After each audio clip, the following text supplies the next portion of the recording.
Hello friends, welcome to GSV Shravan sir classes. నేను మీ Shravan sir. Last క్లాస్లో మనం వానాకాలం యాసంగిలో ఏ విధంగా వర్షపాతం ఏ విధంగా ఉంది, సో వానాకాలం అనే యాసంగిలో ఏ విధంగా పంటలు పండినాయి, సో వానాకాలంలో ఏది ఎక్కువగా ఉంది, తర్వాత యాసంగిలో ఏది ఎక్కువగా ఉంది, ఇట్లాంటివన్నీ చూసాం మనం. సో ఒకసారి రీక్యాప్ చేసుకుంటే మనకు ప్రతి టాపిక్లో మీరు అబ్జర్వ్ చేస్తున్నారు. సో డీటెయిల్గా ఎక్స్ప్లెయిన్ చేసి దాని తర్వాత మనకు ఏదైతే మోస్ట్ ఇంపార్టెంట్ కంటెంట్ అని ఉందో అది లాస్ట్కి కూడా ఎక్స్ప్లెయిన్ చేస్తున్నాము. ఆ లాస్ట్ ఏదైతే మోస్ట్ ఇంపార్టెంట్ కంటెంట్ ఉందో అది మనకు క్వశ్చన్స్ అడగదగ్గ కంటెంట్ అది. కాబట్టి అది క్విక్ రివిజన్ లాగా తీసుకోండి. అది క్విక్ రివిజన్లో ఎగ్జామ్ బిఫోర్ ఏవైతే ఉందో ఎగ్జామ్ బిఫోరు, సో మనకు ఇంత కంటెంటు ఒక బిఫోర్ డే నైట్ కావచ్చు, ఇంత కంటెంట్ మనం చదువుకోవడం కష్టమవుతుంది. కాబట్టి ఈ క్విక్ రివిజన్ ఏదైతే కంటెంట్ ఉందో అదొక 15 minutesలో కంప్లీట్గా సర్వే మీకు చూసుకునే అవకాశం ఉంటుంది. సో వీలైతే ఈ క్విక్ రివిజన్ ఏవైతే ఉన్నాయో అన్నీ కూడా ఒక దగ్గర రాసుకుంటే మీకు మొత్తం కంటెంట్ అనేది షార్ట్ నోట్స్ లాగా యూజ్ అవుతుంది. దాని తర్వాత వానాకాలం యాసంగి. సో వానాకాలంలో మనకు ప్రధాన పంట ఇది. వానాకాలంలో సో ప్రధాన పంట వరి. సో దాని తర్వాత యాసంగిలో కూడా ప్రధాన పంట కూడా వరి. సో అది గుర్తుపెట్టుకోవచ్చు. అంటే ఫస్ట్ ఎక్కువ పండేది వరి. సో వానాకాలం అంటే యాసంగి. సెకండ్ ఏంటిది? పత్తి వానాకాలంలో మాత్రము. దాని తర్వాత ఇక్కడ మాత్రం మొక్కజొన్న. ఈ డిఫరెన్స్ ఇంపార్టెంట్. సో ఇది ఎగ్జామ్లో అడిగే అవకాశం ఉంటుంది. దాని తర్వాత పత్తి ఏ కాలం పంట? పత్తి అనేది వానాకాలం పంట. ఓకేనండి. సో దాని తర్వాత వర్షాలపై ఆధారపడి ఉంటుంది పత్తి అనేది. ఈ యాసంగి అనేది వర్షాలపై ఆధారపడి తక్కువ ఉంటుంది. ఎందుకంటే వర్షాలు కురవని టైంలోనే మనకు ఈ యాసంగి అనేది చేయడం జరుగుతుంది. కాబట్టి సాగునీటిపై ఆధారపడడం అనేది మిడిల్లో ఉంటుంది. ఇది ఎక్కువ ఉంటుంది సాగునీరు అంటే కెనాల్స్ ఇట్లాంటివన్నీ. దాని తర్వాత ప్రధాన నగదు పంట ఏంటిదంటే సో పత్తి. నగదు పంట అంటే కమర్షియల్ క్రాప్. ఇక్కడేమో యాసంగిలో కమర్షియల్ క్రాప్స్ అనేవి పండించరు. కమర్షియల్ క్రాప్స్ అనేవి ఏ కాలంలో? దాని తర్వాత వానాకాలంలో పండిస్తారు. అది గుర్తుపెట్టుకోవచ్చు. దాని తర్వాత వరి సాగు ఇక్కడ ఏదైతే వానాకాలంలో 47% ఉంది, అంటే సుమారు సగం ఉంది. దాని తర్వాత రిమైనింగ్ మేజర్ పార్ట్ పత్తి ఉంది కాబట్టి 47% తక్కువ ఉంది. ఇక్కడ యాసంగిలో మాత్రం 75% ఉంది వరి. సెకండ్ మొక్కజొన్న. ఇది మనం రివిజన్ చేసుకోవచ్చు. ఇది రివిజన్ లాగా పనిచేస్తుంది మీకు. దాని తర్వాత జిల్లా వారి ప్రధాన పంటలు. ఇక్కడ నుండి మన క్వశ్చన్ అనేది అడగడం జరుగుతుంది. అదే అబ్జర్వ్ చేయాలి మీరు. జిల్లా వారి ప్రధాన పంటలు. సో ఈ ప్రధాన పంటలు అనేవి ఏ జిల్లాలో ఎక్కువ పండుతాయి అది ఒక్కసారి చూసుకోవచ్చు. వరి ఎక్కువగా మనకు పండే జిల్లా ఏదంటే వరి ఎక్కువగా పండే జిల్లా ఫస్ట్ నిజామాబాద్, దాని తర్వాత కరీంనగర్, జగిత్యాల. ఈ ఫస్ట్ ఒక 3 చూసుకోవాలి. నిజామాబాద్, కరీంనగర్, జగిత్యాల. దాని తర్వాత పత్తి ఎక్కువగా ప్రధానంగా పండే జిల్లాలు ఏంటిది? ఆదిలాబాదు. సో పత్తి ప్రధానంగా పండే జిల్లాలు ఆదిలాబాదు, కుమ్రంభీం, ఆసిఫాబాద్. అంటే నథింగ్ బట్ ఉమ్మడి ఆదిలాబాదు ఫస్ట్ పత్తి ఎక్కువ పండుతుంది. ఎందుకంటే అక్కడ నల్లరేగడి భూములు ఎక్కువ ఉంటాయి కాబట్టి సో పండే అవకాశం ఉంటుంది. ఆదిలాబాదు, ఆసిఫాబాద్ అండ్ నిర్మల్, మంచిర్యాల. తర్వాత వరంగల్. మొక్కజొన్న ఎక్కువగా పండే పంట. మొక్కజొన్న గురించి మనం తెలుసుకున్నాం. ఏంటిది? యాసంగిలో సెకండ్ ప్రధాన పంట. ఫస్ట్ వరి. సో ఈ మొక్కజొన్న అనేది ప్రధానంగా సాగు చేసే పంట. Very very important. ఖమ్మం. ఇట్లాంటివి అడిగే అవకాశం ఉంటుంది. మొక్కజొన్న ఎక్కువగా ఖమ్మం, భద్రాద్రి కొత్తగూడెం, తర్వాత వరంగల్, హన్మకొండ. ఖమ్మం, వరంగల్. ఓకేనండి. దాని తర్వాత కందులు ఎక్కువగా రెడ్ గ్రామ్, వికారాబాద్. సో కందులు ఎక్కువగా మనకు రెడ్ గ్రాము. సో దాని తర్వాత నారాయణపేట. కందులు ఎక్కువగా వికారాబాద్, నారాయణపేట. దాని తర్వాత సోయాబీన్ ఆదిలాబాద్, నిర్మల్. ఇది చూసుకోవాలి. దాని తర్వాత పరీక్షల దృష్ట్యా ముఖ్యాంశాలు నథింగ్ బట్ ఇవన్నీ మళ్ళీ ఇవి టోటల్గా ఇంపార్టెంట్ కంటెంట్ అనేది ఒక దగ్గర మనం కన్సైడ్ చేసి పెట్టడం జరిగింది. ఓకేనండి. ఇవి చూసుకుంటే మన క్విక్ రివిజన్ యూజ్ అవుతుంది. మోస్ట్లీ ఇక్కడ నుండి అడిగే అవకాశం ఉంటుంది మనకు. తెలంగాణలో 2 వ్యవసాయ సీజన్లు ఉన్నాయి. ఇది వానాకాలం, యాసంగి. రెండిట్లో వరి ప్రధాన పంట. వానాకాలంలో పత్తి, ఇది ప్రధాన నగదు పంట. యాసంగిలో రెండవ ప్రధాన పంట ఏంది? మొక్కజొన్న. సో అదే వానాకాలంలో పత్తి. దాని తర్వాత వానాకాలంలో వరి పంట 47, యాసంగిలో వరి పంట 75. వానాకాలంలో టాప్ 5 పంటల వాటా ఎంత? 91. యాసంగిలో టాప్ 5 97. ఈ విధంగా ఇది చూసుకోవాలి. సో ఈ విధంగా అబ్జర్వ్ చేయాలి అని చెప్పేసి ఇక్కడ తర్వాత MCQs కూడా మనం ఇవ్వడం జరిగింది. సో ఇవి ఒకసారి చూసుకోండి. దాని తర్వాత పంటల సాంద్రత, క్రాపింగ్ ఇంటెన్సిటీ. సో ఇది వెరీ వెరీ ఇంపార్టెంట్. తెలంగాణలో పంటల డైరెక్ట్ క్వశ్చన్, తెలంగాణలో పంటల సాంద్రత ఎంత ఉంది? క్రాప్ ఇంటెన్సిటీ ఎంత ఉంది ఇంగ్లీష్లో? 152.5. దీని అర్థమైంది క్రాప్ ఇంటెన్సిటీ అంటే. ఒకసారి చూద్దాం మనం. సో క్రాప్ ఇంటెన్సిటీ అంటే అర్థం ఏంటిది? ఫర్ ఎగ్జాంపుల్, సో మనకు ఇందాక net sown area and gross sown area అని చెప్పాను కదా, అదే అండి. సో లాస్ట్ క్లాస్లో మనం చెప్పాము net sown area, gross sown area. So net sown area అంటే ఏంటిది? Crop intensity. So first crop intensity గురించి చెప్పుకుందాం. సో క్రాప్ ఇంటెన్సిటీ అంటే nothing but, so first net sown area అంటే ఏంటంటే మన తెలంగాణలో, ఫర్ ఎగ్జాంపుల్ తెలంగాణలో ఎంత, ఒక 100 హెక్టార్స్ ఉన్నాయి. ఒక 100 హెక్టార్స్ భూమి ఉంది యావరేజ్గా. ఒక 100 హెక్టార్ల భూమి అనేది తెలంగాణలో అవైలబుల్ ఉంది. ఇది నెట్ సోన్ ఏరియా మొత్తం భూమి అనేది. సో మనకు 2 పంట కాలాలు ఉంటాయి కదండి. సో 2 పంట కాలాలలో ఫస్ట్ ఏంటిది? వానాకాలం అండ్ యాసంగి. ఈ వానాకాలంలో 100 హెక్టార్ల భూమి పండింది అనుకోండి. సో ఎందుకంటే వర్షాలు సమృద్ధిగా కురుస్తాయి కాబట్టి మొత్తం భూమి అంతా వినియోగంలోకి వస్తుంది, ఏదైతే వ్యవసాయ భూమి అంతా.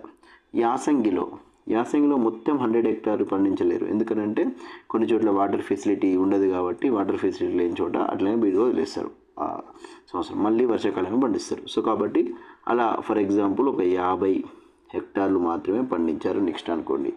సో టోటల్గా పండించింది ఎంత అవుతుంది? 150 హెక్టార్లు. సో ఇదేంటిది?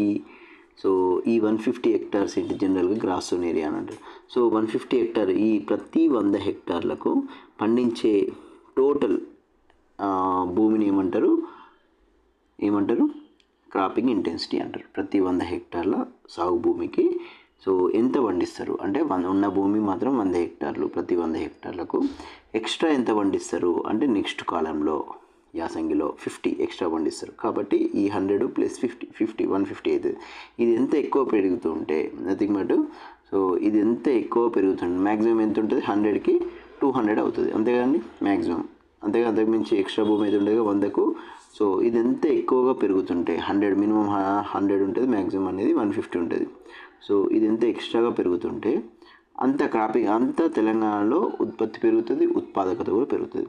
సో కాబట్టి ఈ 150 మనకు తెలంగాణలో ఎంత ఉంది? 152.5 ఉంది. అంటే 100 హెక్టార్ల భూమి ఉంటే, సో 100 హెక్టార్ల భూమి ఉంటే అది నెక్స్ట్ సీజన్లో ఒక 52.5 హెక్టార్ల భూమి అడిషనల్గా సో మళ్ళీ సెకండ్ క్రాప్ వేస్తున్నారని దాని అర్థం. ఓకేనండి. 152.5 టోటల్గా ఎంత? 152.5 హెక్టార్లు క్రాపింగ్ ఇంటెన్సిటీ, అది గుర్తుపెట్టుకోవాలి. సో ఇది 100 హెక్టార్ల సాగు భూమిలో 150 హెక్టార్ల పంటలు పండిస్తున్నారు. అంటే 2 పంటలు. ఫస్ట్ ఏమైతే ఫస్ట్ అయితే 100, దాని తర్వాత 52, అది గుర్తుపెట్టుకోవాలి. ఎక్కువ క్రాపింగ్ ఇంటెన్సిటీ అంటే బహుళ పంటలు ఎక్కువగా పండిస్తున్నట్టు, దాంతో మీరు సాగు భూమి ఎక్కువగా ఉన్నట్టు, ఎక్కువగా వాటర్ ఫెసిలిటీ కూడా ఉన్నట్టు అర్థమవుతుంది. దాని తర్వాత వర్షపాతం. సో తెలంగాణలో వర్షపాతం ఏ విధంగా ఉంది? Very very important. ఏంటంటే తెలంగాణలో యావరేజ్గా ప్రతి సంవత్సరం ఇప్పుడు గత దశాబ్ద కాలాలను చూస్తే యావరేజ్గా ఎంత వర్షపాతం వస్తుంది అంటే, యావరేజ్గా మనకి 863.3 సో మిల్లీమీటర్ వర్షపాతం వస్తుంది, గుర్తుపెట్టుకోండి. సో తెలంగాణ ఎంత వస్తుంది? 863.3 మీటర్ వర్షపాతం అనేది మిల్లీమీటర్ వర్షపాతం అనేది పడుతుంది. వర్షపాతాన్ని ఎంఎంలో కొలుస్తారు, అది గుర్తుపెట్టుకోవాలి. 863 అనేది సాధారణ వర్షపాతం. సో కానీ ఈ సంవత్సరం అంటే లాస్ట్ ఇయర్ 25-26 గత సంవత్సరంలో మనకి ఎంత పడింది? ఎక్కువ పడిందా అంటే ఎక్కువ పడింది, 1184.5 ఓకేనా. సో ఎక్కువ పడింది అంటే అత్యధిక వర్షపాతం ఎంత? 37% ఎక్కువ అయింది లాస్ట్ టైం కంటే, గుర్తుపెట్టుకోండి అది. సో అందుకోసమే తెలంగాణలో సో వర్షపాతం అనేది ఏమంటారంటే జూదం అంటారు. సో వ్యవసాయ రంగంలో జూదం లాంటి దాన్ని పిలుస్తారు వర్షపాతాన్ని. సో ఎందుకనంటే తెలంగాణలో ఒకసారి ఎక్కువ వర్షపాతం వస్తుంది, ఒకసారి అయితే అసలుకి వర్షపాతం రాకుండా కరువు ప్రాంతం ఉంటుంది కాబట్టి సో ఎక్కువగా మనకు డిఫరెన్సెస్ ఎక్కువ ఉంటుంది, డీవియేషన్ అనేది ఎక్కువ ఉంటుంది. దాని తర్వాత అధిక వర్షపాతం సంవత్సరంగా నమోదైంది, ఎక్కువ పడింది 37%. జిల్లాల వారీగా వర్షపాత వ్యత్యాసం జిల్లాల వారీగా వర్షపాతం గణనీయంగా మారుతూనే మారింది. అంటే వర్షపాత వ్యత్యాసం అని అంటే గత సంవత్సరాల నుండి ఒక సంవత్సరం ఎక్కువ పడడం ఒక సంవత్సరం భారీగా తక్కువ పడడం అట్లాంటి వ్యత్యాసం. ప్రతి సంవత్సరం ఒకటే యావరేజ్ పడింది అనుకో, వర్షపాత వ్యత్యాసం అనేది తక్కువ ఉంటుంది. ఇట్లా బాగా ఎక్కువ వ్యత్యాసం ఎక్కువ ఉంటుంది. ఎక్కడ ఉంటుంది అని అంటే ఒక సంవత్సరం ఎక్కువ ఒక సంవత్సరం తక్కువ పడడం అనేది ఎక్కువ ఉంటుంది. అంటే నాగర్ కర్నూలులో ఎక్కువ ఉంటుంది, 82% ఎక్కువ ఉంటుంది. ఓకేనా, 82% డిఫరెన్స్ ఉంటుంది. అర్థమైందా? సో అట్లా అంటే గత సంవత్సరంలో మనకు 100 mm పడితే 100 పాయింట్స్ పడితే 100 mm పడితే ఈ సంవత్సరం ఎంత 82 తీసేస్తే 18 పడింది. అంటే డిఫరెన్స్ ఎంత 82. ఇట్లా ఈ విధంగా చూస్తారు. సో ఇట్లా భారీగా తగ్గుదల, మళ్ళీ పెరగడం, మళ్ళీ నెక్స్ట్ ఇయర్ భారీగా పడడం, మళ్ళీ నెక్స్ట్ ఇయర్ బాగా తగ్గడం అట్లా సో కంటిన్యూగా ఉంటుంది. కాబట్టి నాగర్ కర్నూలులో ఎక్కువ డిఫరెన్సెస్ ఉంటాయి. వర్షపాతం కాదు, వ్యత్యాసం. ఓకేనా, వర్షపాత వ్యత్యాసం, రెయిన్ఫాల్ డీవియేషన్. సో వర్షపాత వ్యత్యాసం దీన్ని రెయిన్ఫాల్ డీవియేషన్ కూడా పిలుస్తారు. దాని తర్వాత నాగర్ కర్నూలు ఎక్కువగా, మెదక్లో ఎక్కువ, దాని తర్వాత యాదాద్రి భువనగిరి, సిద్దిపేట. ఇది చూసుకోవచ్చు order. First highest Nagar Kurnool ఎక్కువ డిఫరెన్స్, దాని తర్వాత మెదక్, దాని తర్వాత యాదాద్రి భువనగిరి. ఇవన్నీ మనకి ఎక్కువగా ఏముంటాయి అని అంటే కరువు ఎక్కువ వచ్చే ప్రాంతం మాత్రం బీడు భూములే ఉంటాయి. సో దాని తర్వాత అత్యల్ప వర్షపాతం అంటే వర్షపాత వ్యత్యాసం డిఫరెన్సెస్ తక్కువ. అంటే ప్రతి సంవత్సరము ఎక్కువ వర్షపాతం ఒకేలాగా కురుస్తుంది. ఓకేనా, అది ఎక్కడ అంటే పెద్దపల్లి 2% మాత్రమే డీవియేషన్ ఉంటుంది లాస్ట్ ఇయర్కి ఈ ఇయర్కి మధ్య డిఫరెన్స్ అలా. సో దాని తర్వాత జగిత్యాల, మంచిర్యాల, ఓకే, దాని తర్వాత భూపాలపల్లి. ఈ విధంగా సో ఇవి మోస్ట్లీ దక్షిణ తెలంగాణలో ఉంటాయి, ఇవి మోస్ట్లీ ఉత్తర తెలంగాణలో ఎక్కువ ఉంటాయి. అది చూడాలి, పెద్దపల్లి, జగిత్యాల, మంచిర్యాల, జయశంకర్, భూపాలపల్లి. దాని తర్వాత ఋతువారీ వర్షపాతం ఏ ఋతువులలో ఎక్కువ ఉన్నది. టోటల్ చూస్తే మనకి 863 యావరేజ్ సాధారణ వర్షపాతం 863 గుర్తుపెట్టుకోండి. 863 వాస్తవంగా ఎంత పడింది లాస్ట్ టైం అంటే 1184. ఇక్కడ డిఫరెన్స్ ఎంత 37% ఎక్సెస్ పడింది. ఓకే, అదే ఇప్పుడు టోటల్ 863 మనకి ఎక్కువగా నైరుతి ఋతుపవన కాలంలో సౌత్ వెస్ట్ మాన్సూన్లో ఎక్కువ పడుతుంది. 140.6 నైరుతి ఋతుపవన కాలం అంటే ఈ టైంలో. ఇప్పుడు ప్రజెంట్ వర్షాకాలం కదా, ఈ ఋతుపవన కాలంలో మనకు 740 ఎక్కువ పడుతుంది. దాని తర్వాత ఈశాన్య ఋతుపవన కాలంలో నవంబర్, డిసెంబర్ ఆ టైంలో మనకు 110 కొంత వర్షపాతం వస్తుంది. దాని తర్వాత సో శీతాకాలం కంప్లీట్ వింటర్లో 12.5. సో ఈ విధంగా ఫస్ట్ ఏ ఋతుపవన కాలం నైరుతి ఋతుపవన ఎంత 740 యావరేజ్గా. సో బట్ లాస్ట్ టైం ఎంత పడింది నైరుతి ఋతుపవన కాలంలోనే ఎక్కువ పడింది 988. దాని తర్వాత 189, దాని తర్వాత 6.5. ఈ శీతాకాలంలో పడాల్సిన కంటే తక్కువ పడింది. ఈ రెండిట్లో మాత్రం పడాల్సిన కంటే ఎక్కువ పడింది, అది గుర్తుపెట్టుకోవాలి. దాని తర్వాత నైరుతి ఋతుపవనాల ద్వారా అత్యధిక వర్షపాతం అది చూసింది ఇప్పుడు. దాని తర్వాత రైతు భరోసా. ఇప్పుడు స్కీమ్స్ చూద్దాం మనం. స్కీమ్స్ చూస్తే సో రైతు భరోసా అనేది కేసీఆర్ గవర్నమెంట్ లాస్ట్ గవర్నమెంట్లో ప్రవేశపెట్టారు రైతు భరోసా. ఓకేనా, సో వానాకాలం 2025లో ఎంత విడుదల చేసింది అని చెప్పేసింది 8744 కోట్లు, 8744 కోట్లు. దాని తర్వాత సంవత్సరానికి 2 సీజన్లు రిలీజ్ చేస్తారు కదండి. సో 2 సీజన్స్ రిలీజ్, ఒకటి వానాకాలంలో, యాసంగిలో. వానాకాలంలో ఎంత రిలీజ్ చేశారు 2025లో అనే డేటా అనేది మనకు సర్వేలో ఇవ్వడం జరిగింది. 8700 కోట్లు రిలీజ్ చేశారు. సో దాని తర్వాత లబ్ధిదారులు 69 లక్షల పట్టదారులు. ఇది ఇంపార్టెంట్ మనకు. సుమారుగా ఎంతమంది సో 69 లక్షల పట్టదారులు ఉంటారు 9 రోజుల్లోనే. ఇది ఇంపార్టెంట్ మనకి. ఎక్కువ అడిగేది ఏంటిదంటే so Rythu Bandhu beneficiaries approximately 69 లక్షల, 70 లక్షల బెనిఫిషరీ. డైరెక్ట్ బెనిఫిట్ ట్రాన్స్ఫర్ విధానం డైరెక్ట్ అకౌంట్లో వేస్తారు. సో దాని తర్వాత వరి కొనుగోళ్ళు మొత్తం ఎంత జరిగింది 71 లక్షల మెట్రిక్ టన్నులు జరిగింది. రైతులు 14 లక్షల రైతుల నుండి. సో ఇది ఎంఎస్పి ఎంత 17,000 కోట్లు ఎంఎస్పి ద్వారా ఇచ్చారు. మినిమం సపోర్ట్ ప్రైస్ అంటారు. Okay, so minimum support price దాని గురించి మనం స్టాటిక్ ఎకానమీలో నేర్చుకుందాం. దాని తర్వాత బోనస్ 1940 కోట్లు. సో మనం ఇప్పుడే స్టాటిక్ ఎకానమీ కూడా మనం త్వరలో స్టార్ట్ చేస్తున్నాం ఉచితంగా. సో ఖచ్చితంగా యూజ్ చేసుకోండి ఇండియన్ ఎకానమీ అనేది. దాని తర్వాత రైతుల ఖాతాలో జమ 19,999 కోట్లు. ఎంఎస్పితో పాటు బోనస్ చెల్లించి రైతు ఖాతాన్ని పెంచింది. బోనస్ కూడా ఇచ్చింది ఎక్స్ట్రా ఎంఎస్పితో పాటు. బోనస్ ఏంటిది, సన్న వడ్లు పండితే బోనస్ ఇస్తా అన్నారు కాబట్టి 500 రూపీస్ బోనస్ అనేది ఇస్తా అన్నారు కాబట్టి సో ఆ విధంగా కూడా రైతుకు లాభం జరిగింది. దాని తర్వాత వ్యవసాయ రుణాలు ఈ విధంగా అంటే ఏదైనా కూడా అగ్రికల్చర్కి ఎక్కువగా రుణాలు అనేవి ఎక్కువగా ఇస్తున్న కొద్దీ అగ్రికల్చర్ అనేది ఎక్కువ డెవలప్ అవుతుంటుంది, గుర్తుపెట్టుకోండి. ఎందుకు అనంటే లేదంటే అగ్రికల్చర్కి బ్యాంక్స్ ఎక్కువ ఇవ్వకుంటే ఏమవుతుంది, రైతులు సో వడ్డీ వ్యాపారాల దగ్గరికి అలా వెళ్ళే అవకాశం ఉంటుంది కాబట్టి సో దానివల్ల రైతులు పీడించబడి సో అప్పుల ఊబిలో కూరుకుపోయి ఆత్మహత్యలు జరుగుతుంటాయి. కాబట్టి వ్యవసాయం కూడా నష్టపోతుంది. వ్యవసాయ రుణాలు ఎంత పెరుగుతుంటే సో అంత బెనిఫిట్ రైతులకు అండ్ గవర్నమెంట్కి కూడా.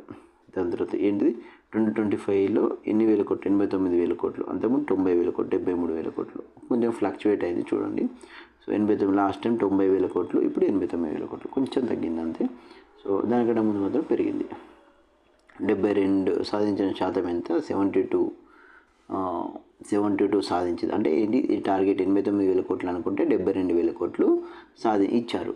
82,000 కోట్లు టార్గెట్, 89,000 కోట్లు టార్గెట్, 72,000 కోట్లు ఇచ్చారు. ఎంత పర్సెంట్, 80% సాధించారు. 89లో 72 అంటే 80% సాధించారు. ప్రతి సంవత్సరం 2 లక్షలు పెరుగుతున్నాయి, టార్గెట్స్ పెంచుకుంటూ పోతున్నారు. సాధించిన శాతం మాత్రం 80% వద్ద కొనసాగుతుంది యావరేజ్గా. ఇది చూడండి. సో దాని తర్వాత పశు సంపద. So GSVA gross state value so యాడెడ్లో అంటే so GDP nothing but GSDP. So రాష్ట్ర ఆదాయము ఎంత, 103,525 కోట్లు ఉంది. దీనిలో పశు సంపద రంగం మాత్రం వృద్ధి, డెవలప్మెంట్, గ్రోత్ ఎంత ఉంది, లాస్ట్ టైం కంటే ఈ సంవత్సరం గ్రోత్ ఎంత ఉంది, 5.1% ఉంది. అది ఒకటి చూడండి. దాని తర్వాత ప్రాముఖ్యత, రైతులకు అదనపు ఆదాయం. సో ఏదైతే మనం ఓన్లీ పంటల ద్వారానే కాకుండా పశు సంపద ద్వారా కూడా రైతులకు అదనపు ఆదాయం వస్తుంది. ఉపాధి, వ్యవసాయ ప్రమాదాలు తగ్గితే మహిళల భాగస్వామ్యం పెరుగుతుంది. దాని తర్వాత జాతీయ సహజ వ్యవసాయ mission, National Mission for Natural Farming. దీని అర్థం ఏంటండి, రాసుకోవచ్చు, National Mission for Natural Farming, సహజ వ్యవసాయం. న్యాచురల్ ఫార్మింగ్ అనేది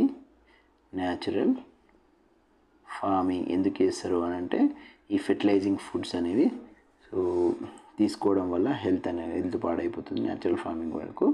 సో దానివల్ల హెల్త్ పాడవుతుంది మనుషులు. దాని తర్వాత భూమి సాయిల్ ఫెర్టిలిటీ కూడా, సో సాయిల్ హెల్త్ కూడా డిస్టర్బ్ అవుతుంది. కాబట్టి ఏంటంటే సో న్యాచురల్ ఫార్మింగ్ని గవర్నమెంట్ ఎంకరేజ్ చేస్తుంది. ఎప్పుడు ప్రారంభించింది national Mission for Natural farming అనేది, డిసెంబర్ 2024లో లాంచ్ చేసింది. సో తెలంగాణలో ఎన్ని హెక్టార్లో చేస్తున్నారు న్యాచురల్ ఫార్మింగ్ అని చెప్పేసి అది మనకు ఇవ్వడం జరిగింది. చూడండి, 24,000 హెక్టార్లు రైతులు, 61,000 రైతులు చేస్తున్నారు. బడ్జెట్ 42 కోట్లు సో కేటాయించింది దానికి. అంటే ఇది లక్ష్యాలు ఏంటి, దీన్ని న్యాచురల్ ఫార్మింగ్ అంటే రసాయన రహిత వ్యవసాయం, ఫెర్టిలైజర్ సో లేకుండా వ్యవసాయం చేయడం. ఓకే, సో దానివల్ల ఆటోమేటిక్ ఫెర్టిలైజర్ లేకుంటే ఖర్చు కూడా తగ్గిపోతుంది. వాతావరణ మార్పులకు అనుకూల వ్యవసాయం, సో ఎన్విరాన్మెంట్ ఫ్రెండ్లీ వ్యవసాయం జరుగుతుంది. దాని తర్వాత ప్రొఫెసర్ జయశంకర్ తెలంగాణ విశ్వవిద్యాలయం. ఇక్కడ దీని గురించి కూడా చిన్నగా మనకి ఇవ్వడం జరిగింది, అది చూసుకోండి. సో మనకి ఎగ్జామ్లో అడిగేదానికి ఏంటంటే తెలంగాణలో అగ్రికల్చర్ యూనివర్సిటీని ఏమని పిలుస్తున్నారు, ఎవరి పేరుతో పిలుస్తున్నారు. అగ్రికల్చర్ యూనివర్సిటీని తెలంగాణలో అగ్రికల్చర్ యూనివర్సిటీ ఎవరి పేరుతో పిలుస్తున్నారు, ప్రొఫెసర్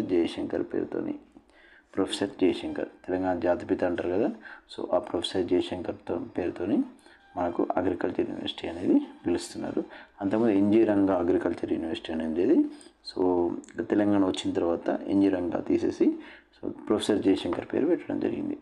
దాని తర్వాత సో ఇవి చాలా ఇంపార్టెంట్.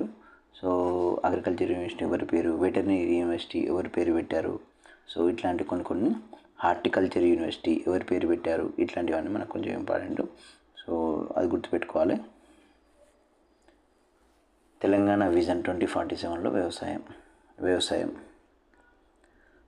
విజన్ 2047 తెలంగాణలో ప్రస్తుత కాంగ్రెస్ గవర్నమెంట్ విజన్ 2047 అనేది తీసుకొచ్చింది రేవంత్ రెడ్డి గవర్నమెంట్గా. సో అందులో ప్యూర్, క్యూర్, రేర్ అనే మనం మూడు టైప్స్ డివిజన్స్ అనేవి మనం చూసాము. అందులో రేర్ అనే అగ్రికల్చర్ అనేది రేర్లో ఉంది. మనం ఫస్ట్ యూనిట్లో చెప్పుకున్నాము. రూరల్ అగ్రి రీజన్ ఎకానమీ లక్ష్యాలు ఏంటివి అంటే అగ్రికల్చర్కి ఎక్కువ ఇంపార్టెన్స్ ఇవ్వడం. తర్వాత సో సో ఇలా వ్యవసాయంలో లక్ష్యం ఏంటిది? సో వ్యవసాయ రంగాన్ని $0.33 ట్రిలియన్ వ్యవస్థగా మార్చడం, ట్రిలియన్ ఆర్థిక వ్యవస్థగా మార్చడం అంటే సో జీడిపిని పెంచడం, జిఎస్డిపిని పెంచడం వ్యవసాయ రంగంలో ఎంతకు $0.33 ట్రిలియన్. సో ఇంకా పోటీ పరీక్షల ఒక ముఖ్య గణాంకాలు అంటే ఇప్పటివరకు నేర్చుకున్నవన్నీ కన్సైజ్గా మనం ఇవ్వడం జరిగింది.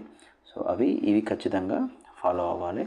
ఇవి ఖచ్చితంగా రివిజన్కి యూజ్ అవుతుంది.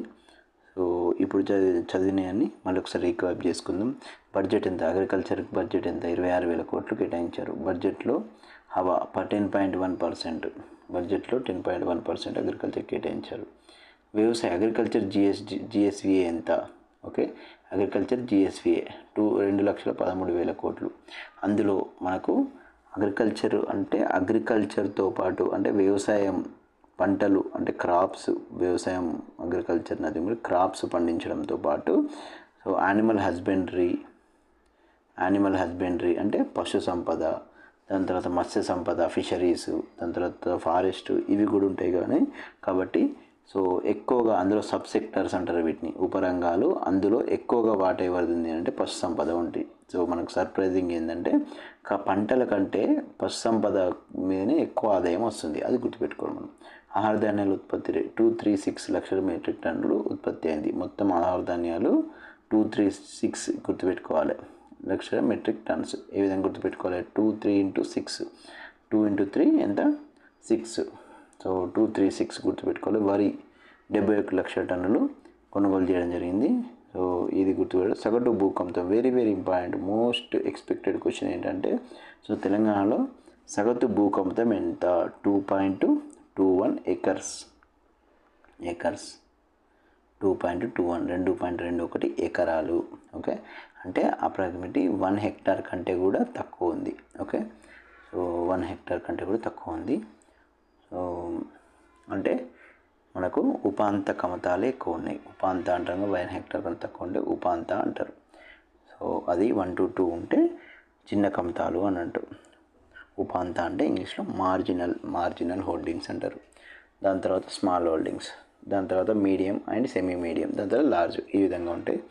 సో దాని తర్వాత ఇది మనకు సగటు భూకంపం ఎంత? 2.21 ఎకరాలు. సన్నకారు చిన్న రైతులు ఎంత? 91.3%. ఇందులో సో మొత్తం మనకు ల్యాండ్ హోల్డింగ్స్ కమతాలు ఉన్నాయి కదండి, అందులో సన్నకారు చిన్న రైతులే ఎక్కువ ఉన్నారు. ఓకే, సన్నకారు అంటే 1 హెక్టార్ కంటే తక్కువ ఉన్నవాళ్ళు. సో చిన్న రైతులు అంటే 1 to 2 హెక్టార్ వరకు ఉన్నవాళ్ళు. సో చిన్న రైతులు అన్నట్టు. దాంతో పంట సాంద్రత, క్రాప్ ఇంటెన్సిటీ 152.5 అంటే 100 హెక్టార్లు భూమి ఉంటే 2 పంటలు పండే భూమి ఏంటి? 2 కాలాల పండే భూములు. సో అంటే వానాకాలం 100 హెక్టార్లు పండితే మళ్ళీ ఏసంగి ఇందులోనే 52.5 హెక్టార్లు పండుతున్నాయి. మొత్తంగా 100 హెక్టార్లు ఉంటే 152 హెక్టార్ల వరకు మనకు వ్యవసాయం జరుగుతుంది ప్రతి సంవత్సరం. ఈ విధంగా గుర్తుపెట్టుకోవాలి. దాని తర్వాత MCQs కూడా సో మనకు ఏ విధంగా అడుగుతారో సో తెలుసుకోవాలి. దాంతో తెలంగాణలో వ్యవసాయ జిఎస్విఏలో అత్యధిక వాటా కలిగిన ఉపరంగం ఏది? వ్యవసాయ జిఎస్విఏలో అత్యధిక వాటా వెరీ ఇంపార్టెంట్. అగ్రికల్చర్లో సబ్ సెక్టార్ ఏంటిది?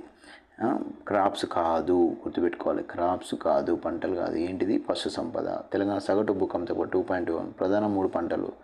సో వరి, పత్తి, మొక్కజొన్న. ఓకే, వరి, పత్తి అనేవి వానాకాలంలో, వరి, మొక్కజొన్న అనేవి సో యాసంగిలో. దాని తర్వాత 2025-26లో వ్యవసాయ అనుబంధం కాదు ఎంత బడ్జెట్? 26,000 కోట్లు. 25-26లో అంచనా ప్రకారం ఆహార ధాన్యాల ఉత్పత్తి ఎంత? 236 వెరీ మొత్తం ఆహార ధాన్యాల ఉత్పత్తి ఎంత? ఫ్రూట్ ప్రొడక్షన్ అన్నీ కలిపి 236 lakhs మెట్రిక్ టన్ అన్ని ఆహార ధాన్యాలు, వరి, గోధుమ, సో ఇవన్నీ, మొక్కజొన్న, ఇవన్నీ కలిపి. తెలంగాణ విజన్ 2047లో ఏ జోన్ కిందకి వస్తుంది? ప్యూర్ రేర్ అని ఉంది కదా, pure rare, very urban, so regional economy. So ఇది ప్యూర్ మనది ఏమొస్తుంది? అగ్రికల్చర్ అనేది రేర్ వస్తుంది, గుర్తుపెట్టుకోండి, రేర్. సో ఇది కంప్లీట్గా అగ్రికల్చర్ టాపిక్ అనేది. నెక్స్ట్ ఇండస్ట్రీస్ గురించి నెక్స్ట్ క్లాస్లో తెలుసుకుందాం. సో ఈ క్లాస్ మీకు నచ్చినట్టయితే సో మనకు GS with Shravan sir classes అనే యూట్యూబ్ ఛానల్ని సబ్స్క్రైబ్ చేసుకోండి. అండ్ ఈ PDF మొత్తం మనకు మీకు ఆల్రెడీ చెప్పాను, టెలిగ్రామ్ యాప్లో జిఎస్వి శ్రావణ్ సార్ టెలిగ్రామ్ యాప్లో సో పొందడం జరుగుతుంది. అండ్ సో ఇంకొక బిగ్ అనౌన్స్మెంట్ ఏంటంటే, సో మీకు నెక్స్ట్ ఏదైతే Indian economy so complete concepts కూడా కంప్లీట్ ఇండియన్ ఎకానమీ అనేది సో అన్ని యూనిట్స్ మనకు మెయిన్గా SIPC, FBO, so Telangana Andhra Pradesh groups వాళ్ళకు కూడా యూజ్ అయ్యే విధంగా మనం కంప్లీట్గా static ఇవ్వబోతున్నాము. So static and dynamic అనేది కంప్లీట్గా అన్ని యూనిట్స్ ఇవ్వబోతున్నాము. సో పీపీటీ, పీడిఎఫ్ కూడా మీకు ప్రొవైడ్ చేయబోతున్నాము. సో ఇది ఖచ్చితంగా మీరు యూటిలైజ్ చేసుకుంటారని ఆశిస్తున్నాను. Thank you so much. So channel అనేది సబ్స్క్రైబ్ చేసుకోండి. నెక్స్ట్ ఎవ్రీ కంటెంట్ అనేది మీకు అవైలబుల్ ఉంటుంది. Thank you.